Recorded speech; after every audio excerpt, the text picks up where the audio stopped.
Julian the Apostate was born in Constantinople in around 331 AD into the Constantinian dynasty.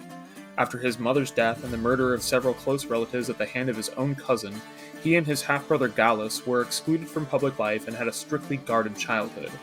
Receiving a Christian education in his youth, he converted to polytheism when he reached the age of 20. Traveling to Athens in order to study, he became initiated into the Eleusinian mysteries.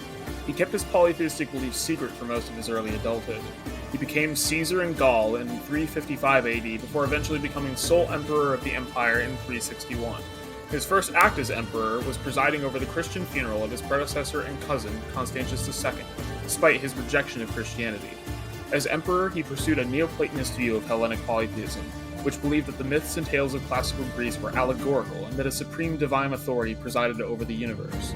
His attempt at creating a standardized polytheistic institution would be cut short by his death in 363 at the hands of the Persian army. Despite his persisting reputation as a persecutor of Christianity and his given nickname of Apostate, Julian's own writings do not reflect any violent tendencies whatsoever. Many of his reforms sought to make Christianity less politically powerful than it had become under his predecessors, starting with Constantine. He's quoted as saying, "It is by reason that we ought to persuade and instruct men, not by blows or insults or bodily violence. Wherefore, again and often, I admonish those who are zealous for the true religion, not to injure the communities of the Galileans, or attack or insult them." Julian's legacy in the modern day has become somewhat conflicted. While some praise him for his attempts at returning Rome back to its ancestral religion, others denounce his actions as petty and misguided. One of the actions he attempted during his reign was to rebuild the Jewish temple in Jerusalem. Previously, it had been destroyed on the orders of Emperor Titus in 70 AD, and all Jews had been barred from living in the city thereafter.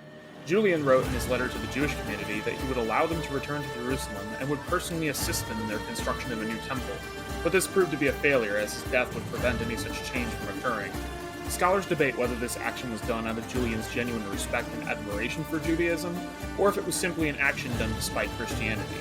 In any case, later Christian legends reported that the attempts were thwarted by divine intervention through earthquakes and fires, all of which are highly dubious.